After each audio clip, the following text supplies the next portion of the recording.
This is another video about the F-1 student visa interview at the consulate. Here, let's focus not on the exact questions, but on the underlying legal requirements that the officer's questions stem from. Hopefully this way, you can ace the interview regardless of whatever specific questions are thrown at you. I'll give you some of the common questions, but this is not going to be a video where I just read all the possible questions because, well, you're probably already familiar with some of the common questions, and questions can actually change because it could be different wording used by the officer, or they can depend on your particular circumstances, or sometimes you might even get asked questions where you're like, how's that even relevant? But what does stay the same is the underlying point of those questions. And they stem from the legal requirements for the F-1 student visa. So broadly speaking, does the officer believe that you are qualified for the F-1 student visa? And does the officer believe that you will comply with the terms and conditions of that student visa? So as is the case with every single visa interview, your credibility is incredibly important. So for a little more on that, please see our other video about the student visa interview that I call kind of like a pep talk, or, it's more about the soft skills about how to, conduct yourself at the interview. But anyway, if you understand the legal requirements and the underlying issues driving the questions, then you can answer each question in a way that establishes your eligibility for the student visa and not be thrown off because it's not a question that you haven't practiced or exactly heard before.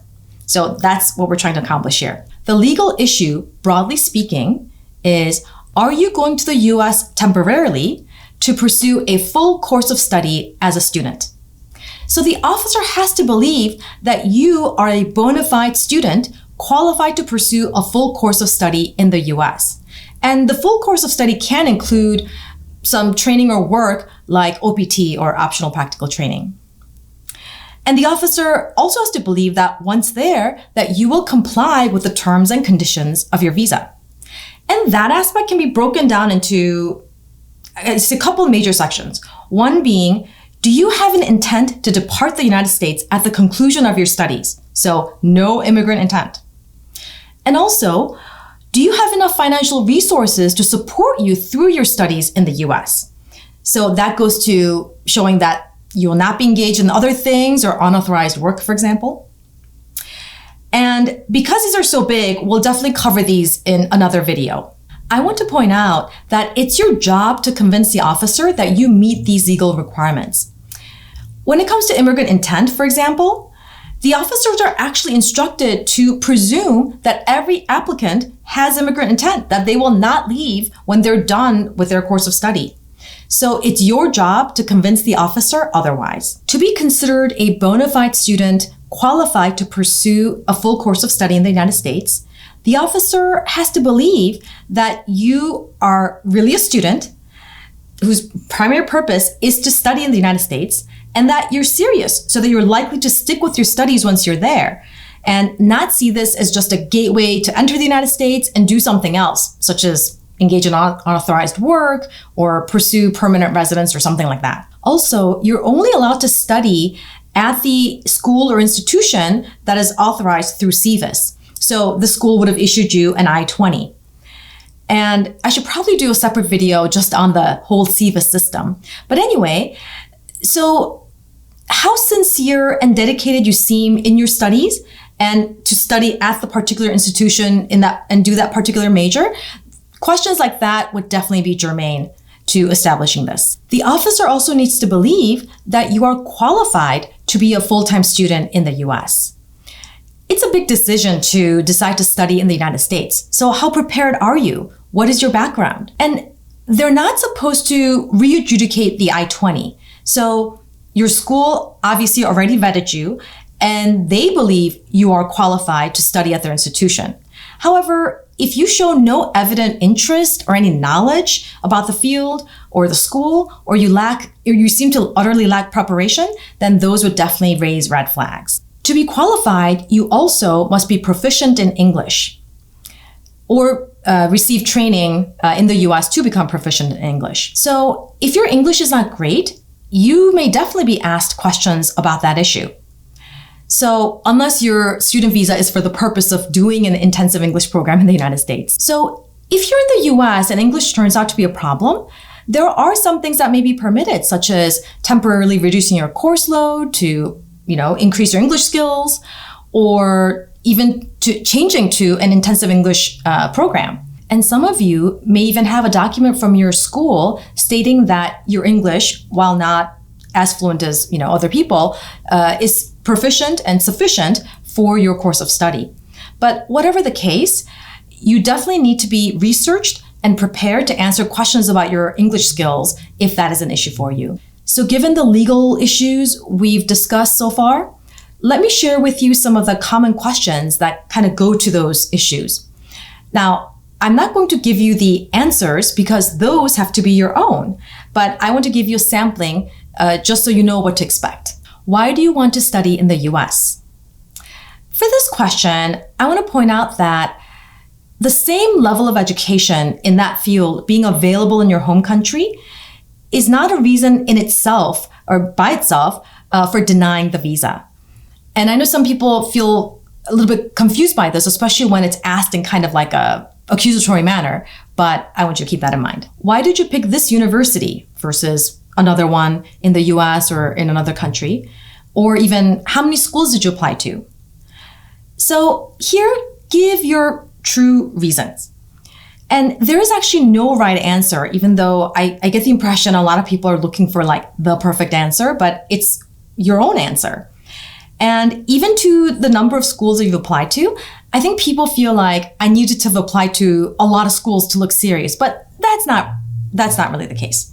Just make sure that you have your real reasons and share that with the officer. Why did you pick this major? So here, the fact that there may be very limited opportunities in your home country to find jobs or opportunities, in that field of study, that alone is not a reason for denying the visa.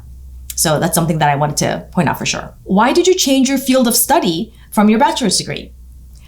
This is one that people are, I think, often asked when there is that change. And a lot of people change their path many times. So there's no harm in that, but you need to be able to provide, hopefully succinctly, your story as to how you came to decide on your course of study. Do you plan to work while studying in the US? So if your answer is no, great, just say no, simple. But maybe your response is, yes, you may work through the school, with approved on-campus work, or maybe as part of your studies, you have CPT, curricular practical training, as part of that, to get your degree.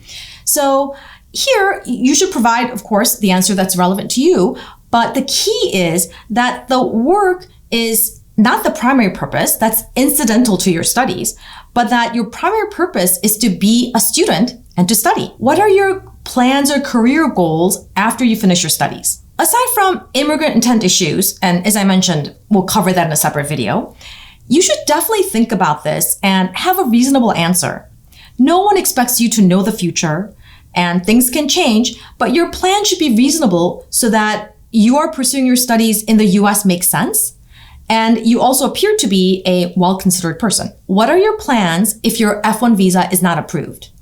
Well, this is no fun to think about, but again, I think it's worth thinking about it and also to have a reasonable answer. Again, I think that goes to kind of your credibility and the fact that you're not, you are really focused on your plans and your future. Sometimes an officer can ask awkward questions to throw you off, not for some sick enjoyment, but because asking questions that throw you further out of your comfort zone, that can really help them establish and get at your credibility. Hopefully you are fully eligible for the student visa and you're doing everything on the up and up. But unfortunately, there have been visa applicants that have been found to have been engaging in fraud, and they just made things harder for everybody. So anyway, when you're asked those awkward questions, or if you're asked that awkward question, don't worry, don't take it personally, and just answer. So an example, or some examples of questions like that could be, why should I approve you? Or do you really deserve to study in the US? Or do you think you really deserve to get the student visa? Or questions along those lines. As I mentioned, we'll do a separate video about your intent to depart. So no immigrant intent, and it'll be all about your ties to your home country, as well as all the stuff about your financial resources so that you will not be engaging in any unauthorized work and all of that, because it's already turning out quite long. But in the meantime, I hope this gave you a bit of a better understanding of where the questions come from and what you need to establish as you answer the questions. If you found this helpful, please like the video, and for more like it, please subscribe. Also, please feel free to comment below about any topics that you'd like us to cover, as we're definitely looking at those as we consider future videos. Lastly, we just launched Simvisa. Simvisa is a service that is a more affordable DIY option for doing certain immigration filings. The link will be below in case you or someone you may know may be interested. I wish you the best of luck on your journey to the United States, and have a wonderful rest of your day.